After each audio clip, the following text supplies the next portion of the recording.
दूध दही खाए ननद रानी और गोबर उठाए बहू रानी। सुबह सुबह कड़ाके की ठंड, हर तरफ कोहरा ही कोहरा नजर आ रहा था। सुबह के 5:30 बज चुके थे। दूर दूर तक कोई नजर नहीं आ रहा था। घर के सदस्य अपनी अपनी रजाइयों में घुसे हुए थे। पर यह क्या, घर की बहू कांता घर के पीछे की तरफ बने हुए बाड़े की सफाई कर रही थी। इतनी तेज ठंड के अंदर कांपते हुए हाथों से गाय का गोबर उठाते जा रही थी। साथ ही साथ मन ही मन कूदती जा रही थी कि हे भगवान, जल्दी जल्दी काम निपटा लूं, नहीं तो अम्मा जी मेरा जीना दुश्वार कर देंगी। ऊपर से तबीयत तो भी ठीक नहीं है। मन ही मन सोचती जा रही थी कि कितनी ही कोशिश कर रही थी पर हाथ तेज चल ही नहीं रहे थे। 5:30 बज चुके थे। अगर 6:30 बजे तक ये काम निपटा कर नहा धोकर चौके में नहीं घुसी तो अम्मा जी का अपना राग शुरू हो जाएगा। 6:30 बजे तक तो बिस्तर में चाय चाहिए होती ही उनको। पति माधव को भी उसी समय जागना होता है। उसके बाद वही बिस्तर पर बैठकर फरमान जारी करती रहेंगी। 7:30 बजे तक माधव का टिफिन भी तैयार करना होता है। आखिर नौकरी के लिए रोज शहर जो जाना पड़ता है। शादी को अभी 7 महीने ही हुए हैं।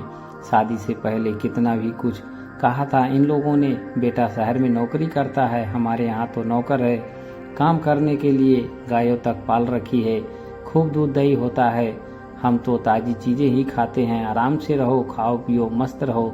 सोचा था कि शादी के बाद पति के साथ शहर में रहने को मिलेगा, पर हायरी किस्मत।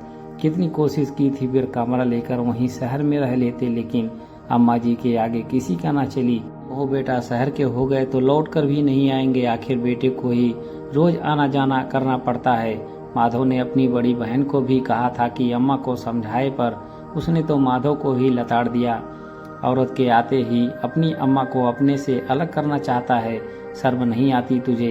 इकलौता बेटा है, आखिर अम्मा भी चाहती हैं कि बेटा बहू उनकी सेवा करे, पर आजकल के लोगों को तो अकेले आसमान में उड़ने का शौक है। इसके आगे माधव कुछ कह नहीं पाया और कांता मन मसूर कर रह गई। इसमें भी अम्मा जी और उनकी बेटी मालती दोनों का फायदा है। यहाँ अम्मा जी को कोई काम नहीं करना पड़ता, बस बैठे बैठे ऑर्डर देती रहती हैं। वहाँ मालती के घर पर रोज फ्री का दूध दही पहुँच जाता है, तो उसे क्या परेशानी। ऊपर से 2-2 गाय और पाल रखी हैं। पहले तो नौकर लगा कर रखा था, पर अब कांता के आने के बाद उसे भी हटा दिया।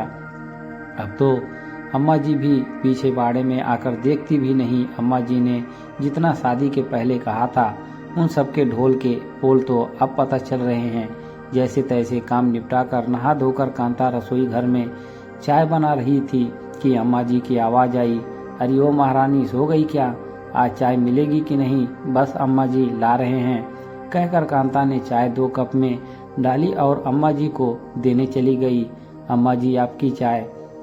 हमें तो लगा था कि आज हमें चाय नसीब ही नहीं होगी, कितनी देर लगा दी। जाकर माधव को भी चाय दे दे, और खबरदार उसके पास बात करने बैठी तो समय व्यर्थ हो जाएगा।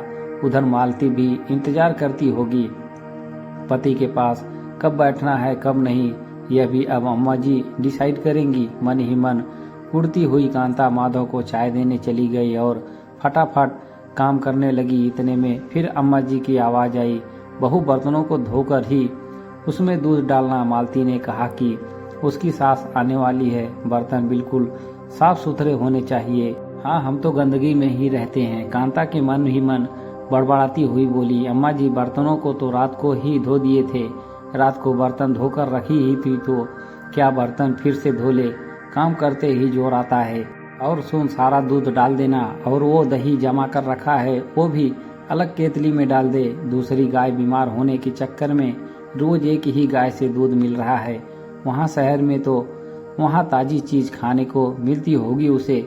यह सुनकर के कांता के हाथ जहाँ काम कर रहे थे वहीं रुक गए। मन ही मन सोचने लगी, सारा दूध भेजने के लिए कह रही हैं, फिर तो घर में कुछ भी नहीं बचेगा, फिर मेरी तबीयत भी ठीक नहीं रहती है। डॉक्टर तक ने मुझे दूध लेने को कहा है। इतना काम करने के बावजूद भी मुझे कुछ भी खाने पीने को नहीं मिलता।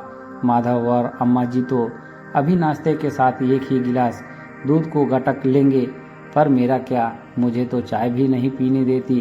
कहती है कि चाय पीकर रसोई में काम करेगी तो रसोई जूठी हो जाएगी। आखिर हिम्मत करके अम्मा के पास गई तो देखा अम्मा जी मोबाइल पर बात कर रही थी। कांता को दरवाजे पर खड़ा देख कर बोली, अरे वो अभी तक यहीं खड़ी है, जल्दी से दूध केटली में डाल, वहाँ मालती दूध का इंतजार कर रही है, देख उसका फोन भी आ गया।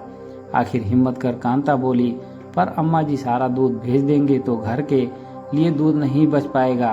अब क्या करना है दूध का, नाश्ते में सब दूध ले ही लेंगे और कोई मेहमान आए तो पड़ोस की दुकान से मोल ले आएंगे। पर अम्मा जी मुझे बहुत कमजोरी हो रही है और आपको पता ही है कि डॉक्टर ने कहा था कि सुबह शाम 1 गिलास दूध ले लिया करो, हो कुछ नहीं होता, शरीर को जैसा बनाओ वैसा बन जाता है, इसीलिए काम चोरी छोड़ करके जरा जल्दी जल्दी हाथ पैर चलाओ ताकि शरीर मजबूत बने। और वैसे भी मेरी बच्ची के दूध पर नजर मत मार, भला कभी सुना है कि बहुओं को भी दोनों टाइम दूध पीने को मिलता है। अम्मा ने अपना मोबाइल स्पीकर चालू कर दिया, ले सुन मालती आजकल की बहू के नखरे। अरे अम्मा, अपनी बहू से तो पूछ कि उसके मायके के दूध दही की नदियाँ बहती थी क्या। अरे ससुराल में ऐसो आराम मिल रहा है तो सिर पर चढ़कर नाच रही है, जरा संभाल के रखना, महारानी की तरह जिंदगी जीने की आदत हो गई है उसे। कहकर मालती जोर जोर से हंसने लगी। कांता को अभी भी वहां खड़ा देखकर अम्मा जी बोली, अब भी कुछ सुनना है क्या, जाकर अपना काम कर। उस समय तो कांता ने कुछ नहीं कहा, चुपचाप रसोई में जाकर दूध दही केतली में डालकर दे दिए। लेकिन दिमाग में उसके बहुत कुछ चल रहा था। पूरे दिन का काम यूं ही चलता रहा। शाम को अम्मा अपनी आस पड़ोस की महिला मंडली के साथ बैठी पंचायती कर रही थी कि उसी समय मालती का फोन आया। यह क्या अम्मा, तुमने गाय मेरे घर क्यों भेज दी? कौन सी गाय? कैसी बात कर रही है तू?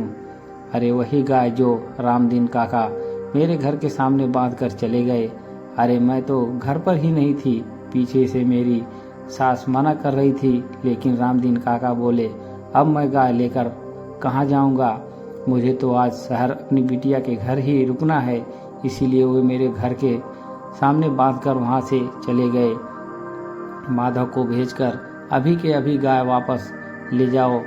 यहाँ आस पड़ोस के अच्छा खासा तमाशा हो गया है, ऊपर से मेरे ससुराल वाले भी नाराज हैं। मालती ने बोलकर फोन बंद कर दिया। इधर अम्मा उठकर बाड़े की तरफ भागी, देखा तो गाय ही नहीं थी। कांता को आवाज देती देती अम्मा जी घर में आई। अरे ओ बहू, बाड़े में से गाय कहाँ गई? मालती जी, जीजी के घर। तेरी हिम्मत कैसे हुई गाय को यहाँ से वहाँ भेजने की? उधर मालती को कितनी बातें सुननी पड़ रही है, अंदाजा भी है तुझे? जितनी बातें आप दोनों मिलकर मुझे सुनाती हैं उससे तो कम ही सुननी पड़ रही होगी।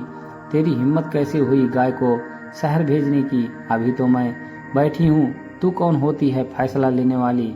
वो क्या है ना अम्मा जी, दूध दही खाए, ननद रानी और गोबर उठाए, बहू रानी ये बात कुछ जच नहीं रही थी। इसीलिए जब रामदीन काका आए और बोले बिटिया शहर जा रहा हूँ टेम्पो लेकर, कोई सामान मालती के यहाँ भिजवाना हो तो बता दे, तो मैंने सोचा गाय को वहीं भेज दूं, जिससे जीजी को इंतजार भी नहीं करना पड़ेगा और मुझे भी इतनी ठंड में गोबर भी नहीं उठाना पड़ेगा। और वैसे भी अब हमसे ना होगा यह सब। बड़बड़ाती हुई अम्मा माधव को फोन कर गाय को शहर से लाने का बंदोबस्त करने लगी। आखिरकार माधव गाय को रात को टेम्पो में शहर से लेकर आया। गाय को बाड़े में बांधने के बाद ही अम्मा ने अपने पुराने नौकर को फोन कर दूसरे दिन से काम पर आने के लिए कहा। इधर मालती की सास ने भी मालती को खूब डांट लगाई। लेकिन इस पूरे वाकये में एक फायदा तो हुआ कि अब अम्मा जी को ये समझ में आ गया था कि बहू अब चुप नहीं रहने वाली, इसीलिए अब वो खाने पीने पर भी टोक नहीं करती और बेवजह से तानाकसी भी नहीं करती।